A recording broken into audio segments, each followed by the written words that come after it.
श्री स्वामी समर्थ. नमस्कार प्रेमळ स्वामी भक्तांनो. स्वामी आपल्या सर्वांच्या चांगल्या इच्छा पूर्ण करोत, एवढी स्वामींच्या चरणी मनापासून प्रार्थना. देवाकडून तातडीचा इशारा. देवाने तुम्हाला हा संदेश खूप मोठ्या कारणासाठी दिला आहे. जर तुम्ही ते सोडण्याची चुकी केली तर तुम्हाला कायमचा पश्चाताप होईल. म्हणून न वगळता देवाचा उद्देश शेवटपर्यंत ऐका. आज तुम्ही निवडलेल्या नंबरद्वारे देव तुम्हाला मार्गदर्शन करणार आहे. या संदेशाचा उद्देश तुमच्या हरलेल्या मनाला जागृत करण्यासाठी आहे. कारण तुमच्या जागृत झालेल्या मनातून तुम्ही केलेले कार्य तुम्हाला तुमचे स्वप्न पूर्ण करण्यास मदत करेल. तुम्ही ज्या गोष्टीची आशा सोडली आहे ती गोष्ट हा संदेश ऐकल्यानंतर जागृत होईल, मग नक्कीच पूर्ण होईल. हे ब्रह्मांड नायक देव, मी तुझी उपासना करतो. मी तुझ्या नावाची किती पूजा करतो आणि स्तुती करतो. मी तुझ्यावर प्रेम करतो.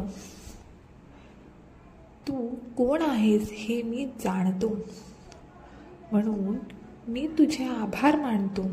माझ्यावर प्रेम केल्याबद्दल आणि मी मागण्यापूर्वीच मला आवश्यक असलेली प्रत्येक गोष्ट प्रदान केल्याबद्दल तू खरोखरच वैभवाचा राजा आहेस.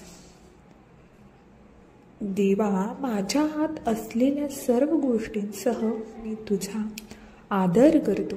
मी तुला सर्व वैभव आणि सन्मान देतो.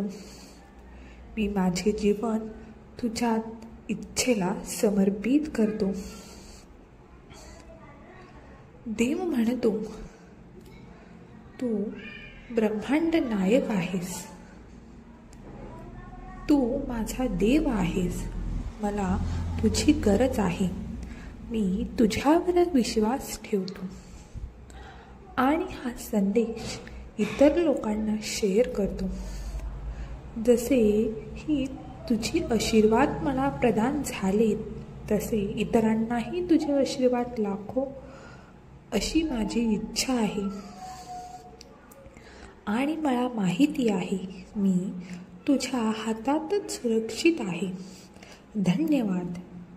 आजपर्यंत सर्व गोष्टींसाठी, सर्व दिवसांसाठी मी तुझे धन्यवाद मागतो. देव तुम्हाला म्हणत आहे, मी तुझ्याशी कित्येक दिवसांपासून बोलण्याचा प्रयत्न करत आहे, पण तुझी आणि माझी भेटच होत नाही. तू माझ्या संदेशाकडे दुर्लक्ष करत आहेस. मला आशा आहे यापुढे तू माझे तुला दिलेले उत्तर नाकारणार नाहीस. मला माहिती आहे की सध्या गोंधळलेला आहेस. तुझ्या मनासारखे काही घडत नाही. तुझी मन अस्वस्थ आहे, ज्या कारणामुळे तू माझ्यापासून दूर गेला आहेस. माझ्या बाळा, असे भर करू नकोस. सावर स्वतःला. मी तुझ्यासोबत आहे. ठणकावून सांग तुझ्या मनाला. तो दिवस मी लाभ नाही किंवा तुझ्या मनासारखे होईल हार मानू नकोस. प्रयत्न करणे थांबवू नकोस. मी तुला रडताना पाहतो. मी तुला दुखावलेला पाहतो. मी तुझी आतमधली तळमळ पाहतो. मला तुझी काळजी माहिती आहे. तुमच्या सर्व संघर्षासाठी आणि तुमच्या सर्व त्रासांसाठी हे सर्व खूप जास्त हाताळता येत नाही. तुम्ही काय करता? स्वतःचे मन जागेवर आणा. दुसऱ्यांसाठी स्वतःला त्रास करून घेणे थांबवा. तू माझा प्रिय भक्त आहेस. तुझा त्रास मलाही होतो, कारण मी तुझी आई आहे. माझ्याबद्दल एक गोष्ट लक्षात ठेवली पाहिजे. मी नेहमीच मार्ग काढीन.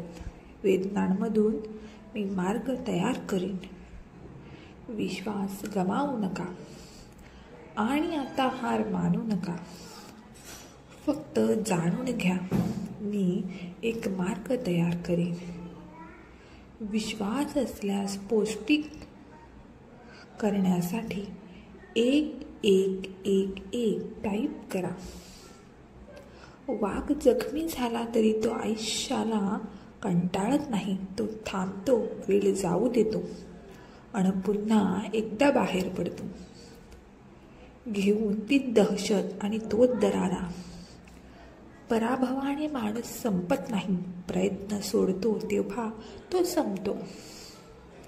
कठीण काळात सतत स्वतःला सांगा की शर्यत अजून संपली नाही, कारण मी अजून जिंकलेलो नाही. झाकलेल्या मुठीतून वाळूचा कण निसटावा.